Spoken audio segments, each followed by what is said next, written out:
Hi, I want to talk about some pitfalls of common marriage advice and why marriage counseling doesn't work for every couple. Okay, so I hear time and time again the secret to a healthy, thriving, long marriage is date night and communication. Okay, so if you are in a marriage where you are going through a tough time, you have a lot of resentment, stress, um, just things are tense, oftentimes that's going to spill out into date night. Not always, but most often couples end up fighting on date night when they have been fighting a lot at home. So, date night can be great. It's important to invest that time in your spouse, but it's not the be all end all to working on your marriage. And you don't necessarily have to go out to spend quality time with your spouse. Most people are able to get their kids to bed or at least have kids be in their room so you can spend quality time in the evenings, or you find what works for you in your schedule. So my husband and I spend time together every evening after our kids go to bed. Of course, sometimes we have the baby with us, but that has been good. We usually watch TV and just talk and relax, but it doesn't have to be anything crazy, but just spending that quality time. But again, that wasn't always happening, in the times when we were going through harder times in our marriage. And that's okay too. It's going to depend on schedules. You don't want to force someone to spend time with you every night, but typically you don't have to go out to have quality time with your spouse. And if you do go to do something fun, try to refrain from bringing up heavy subjects, trying to air dirty laundry. You want to just focus on having fun and enjoying that time together. So, date night. Second one, communication, which ties into date night.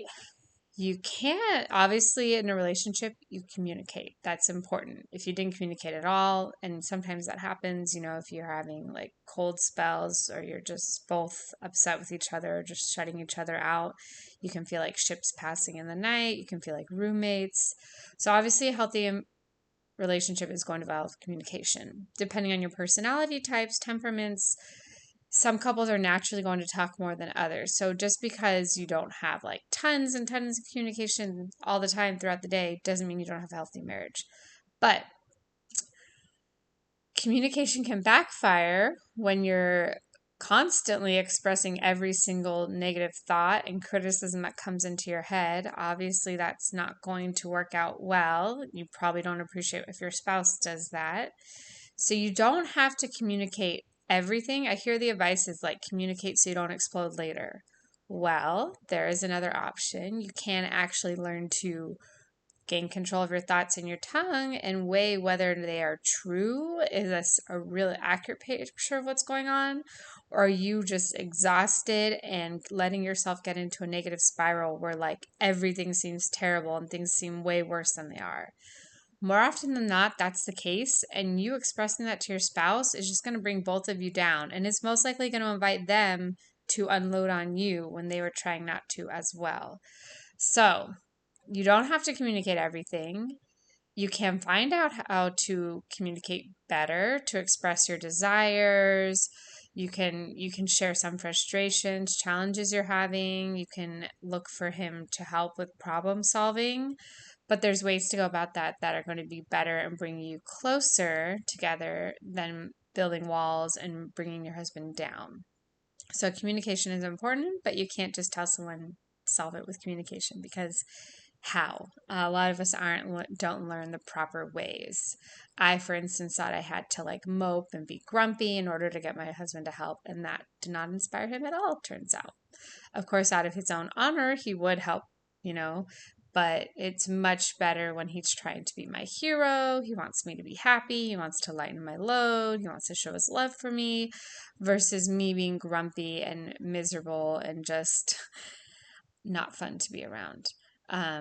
Much easier when you can gain control of your thoughts, tongues, learn to approach things in a better way.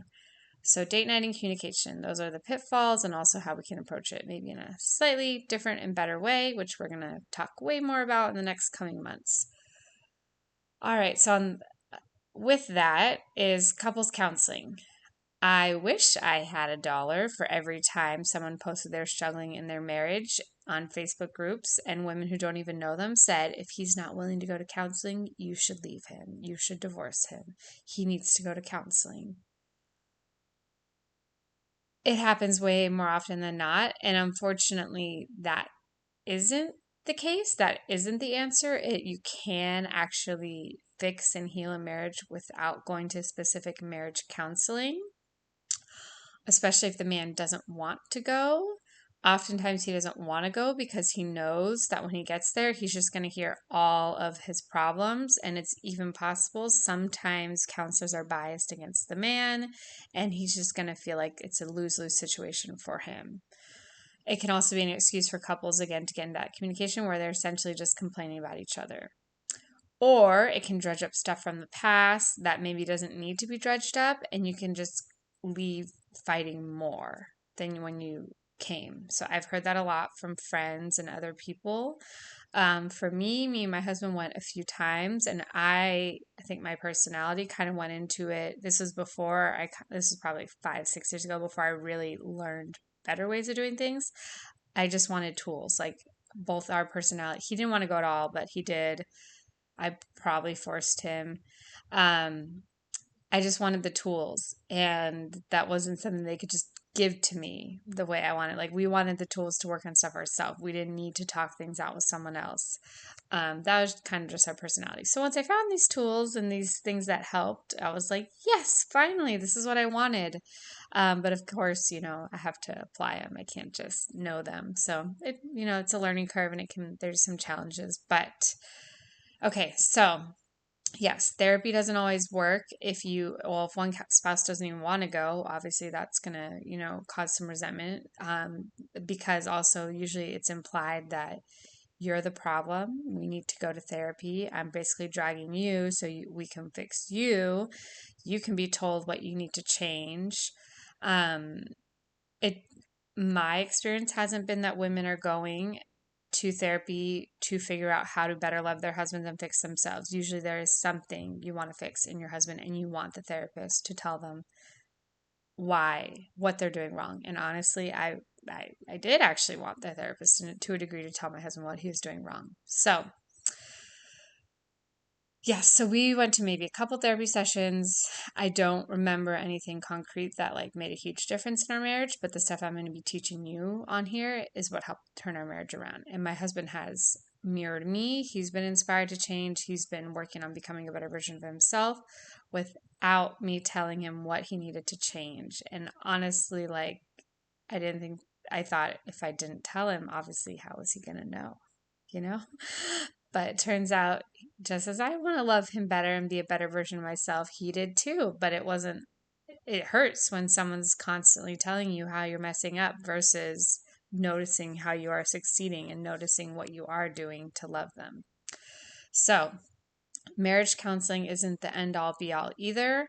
My husband actually told me after 1 or 2 sessions that he thought I would benefit from going by myself. And I was upset by that, but honestly, it was true because I had my own stuff and my own triggers that I needed to work through. A lot of times, counseling can involve, I think it is a lot of trying to get the man to act more like a woman. Modern approaches and what the advice that I see given by marriage therapists, and you're working against your polarity. You're working against how you are male and female. When you can harness that and you step into your femininity, let him step into his masculinity and work together, it's awesome. But when you're trying to force a man to act more like a woman, or being upset with him for not being more like a woman, for not being more emotive, not being more soft, that's obviously not going to work. And he's not going to feel loved and accepted as he is, which is super important for a man to feel accepted as he is. And when I talk more about men and their needs and just how they're wired, we're going to talk more about that. So counseling doesn't always work because you're focused on problems, you're bringing up the past, you're focusing on flaws, and then another one you usually leave with homework, and it focuses you on your spouse and what they should be doing because you know what assignment they had. So you can know if they're not doing their homework and you can call them out on that. And obviously, that is not a healthy dynamic. I'm sure there are people who go into it with the right mindset to just focus on themselves, but the temptation is hard. We're all human. It's hard not to be focused on someone else when you know what they're supposed to be doing. And you can be like, you are not appreciating me. You are not giving me my affirmations. And you tend to focus, and it actually makes you more focused on how they're failing versus how they're succeeding. Um, we recently watched the last season of The Office together, and Jim and Pam go to couples counseling, and it was cringy. And of course, I'm sure they were over dramatizing it, but it made my husband and I realize, and I was like, oh my goodness, I used to want him, to give me 3 affirmations a day because that's my love language. But I recognize how much better it is to have it be further in between, but authentic versus forced.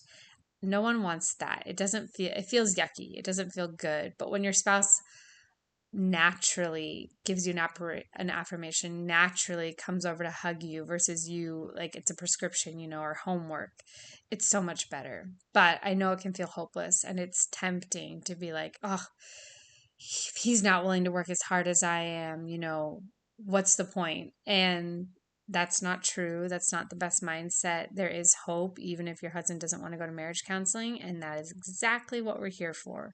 So I'm happy you're here. Happy we're going to debunk some of the myths about relationships and get into what's better ways to approach things. There is hope. And there are better ways to do things, and I'm glad you're here on this journey with me. Thanks.